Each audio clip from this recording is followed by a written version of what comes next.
მამისა და ძისა და სულისა და მისა და ეს წაკითხო სახარებაში მოყვანი იყო მაგალითი რომ შეეხო ეთიკალი 12 წლის სიძინარე მაცხოვრის 60 და განიკურნა და ბევრი შემთხვევებია რომ ეთის შეხებით განკურნებულან ადამიანები და ამ სიტყვით აი იყო 38 წელი განკურნებული ადამიანი და უპალმოუთხოვა ადექი და გაიარა და გაიარა და ასევე მაგალითი იყო მოყვანი რომ აღადგინა დარი ქალიშვილი მამის თხოვნით. ესე იგი არაფერი არაა შეუძლებელი მეთოდით და რა შეიძლება ეკლესიას როცა ვატარებს 7 სედისხებას მაშინ იგუნება ადამიანი და იცოდები ებატება რომელიც არ ახსოვს. ასევე სახსრებას ზიარებით იგუნება ხალხი და ხშირად მოყავს მაგალითები რომ ბევრი განკურნებულა იმიტომ რომ 95 წლიდან მოძღვარი ვარ ხედავ რეალობაში მაგრამ ხანდახან არის რომ აი ვიღაცა თხოვს ან მეუღლის ან შვილის ესე იგი რომ ცოცხალი იყოს და მის მიყავს და აქედან მოდის მე არიან ათეისტები და არიან კიდე მოწუნეები რომლებიც ბოროდებიან ღმერთზე და ამბობენ ღმერთი არ არის სწორედ ამითხრა ჩემი შვილი ეზიარებოდა მე გადაიცვალებდა აღამწევს ღმერთისო ხო და არიან ასეთი ხალხიც მაგრამ ჩვენ რა უნდა ვისურვოთ და ვიღოთ მაგალითი მამა ანდრია ეზიარებოდა კვირაში 3-ჯერ, ერთი წელიწადი. კუნალობდა ერთი წელიწადის განმავლობაში. მაგრამ წაიყვანა ღმერთმა.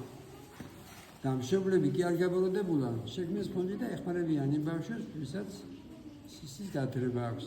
ამით ისიც მამინდა რომ რატომ მამოჩენში იყავნება შენ, იმიტომ რომ ღმერთმა უკეთესის. შენი შვილისთვის რა უკეთესი, რამდენია მშობელი უკეთესი, მოტოციკლს ან იმას რაკია, მანქანას და ბავშვი კვდება.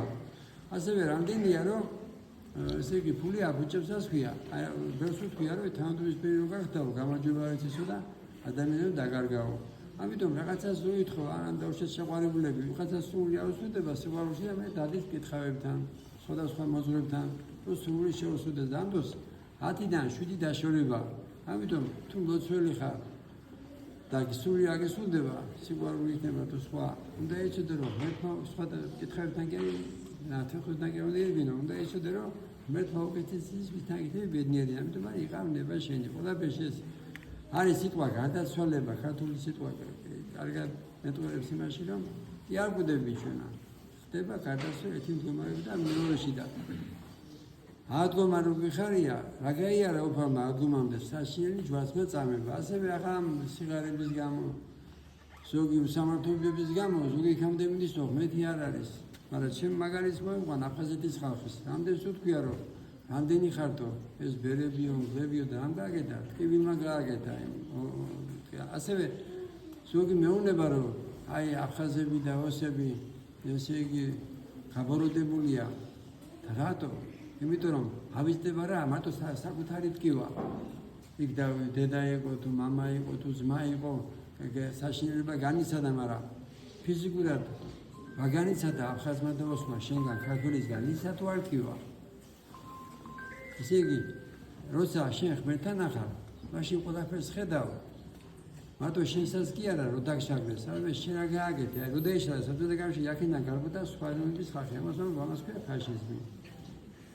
ხო და ახლა რაც ხდება ეს არაბებისადმი, აი ხელისუფლება ისვისა რომ გაეთვალისწინოს უმრავლესობის აზრი და უმრავლესობის აზრი კიდე რა არის, ასაც აკეთებს ინვესტიცია თუ რაღაცა შედახმებული იყოს, გამჭვირვალე იყოს მოსახლეობასთან, იმიტომ რომ თუ ეს კაზინოები და ესე იგი ბორდელები იქნება, ეს მოსახლეობის უმრავლესობას არ აწვევს და არიან ხალხი, ვისაც ლიბერალები ქვია, ყველაფერი აწვევს, მაგრამ ჩვენ არ გვაწვევს. ამიტომ ხელისუფლება უნდა გაეთვალისწინოს უმრავლესობა აშფოთებულია ღვთისმსახურების ეკლესიის მოწმუნეებით, რომ ამ ესე იგი რაც ხდება, ასაც გააკეთებენ არაბები, ის უნდა იყოს გამჭვირვალე, რო არ იყოს ბორდელიზაცია და კაზინოები ჩვენ იმაში, რაც არის დაღუპვა. და საერთოდ არის ქალაქები, სადაც დედაქალაქებში არა, თვითონ რუსეთშიც კი არა, მეგონი ის რაკია. კაზინო იმაში არის სახელმწიფოს პირველი კუთხეებში. ხელისუფლება იმისთვის არ გაეთვალისწინოს უმრავლესობის აზრი. ღმერთმა გაუნათოს ყველას გონება და რაც შეეხება ეს სიძულვილი რო აგზობს, ზოგს რუსებისადმი, ზოგს არაბებისადმი აიჯვისი წინაპრებიო, ესე იგი ჩვენ უნდა იცოდე რომ ეს წინაპრები თუ დაიჩაგნენ, ახლა ავიღოთ ახლა ვინ ვარ ჩვენ ქართველები. ერთ-ერთი პირველები ვართ აბორტით თემსოფლიოში. ქართველი კაცი ხდება ლოთობით და წამლით და ასევე ზაფხულში ჩანს ვინ უფრო ერთგულია ღმერთის, ქრისტიანი თუ მუსულმანი. ჩვენი ქართველები დადიან ნახევრად-შიშლები და ისინი კიდე დადიან როგორც საჭიროა ისე, როგორც მეც გაიხარდება. ამიტომ ხშირად იმიტომ ვიყავი ბიბლიის პასუხი ასეთია, როცა შენ არასდროულად იქცევი.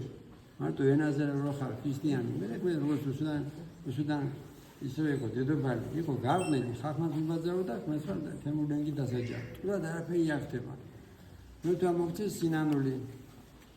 რაც ხონდა ჩვენ წინაპრებსა, ჩვენთანაც მერტინს.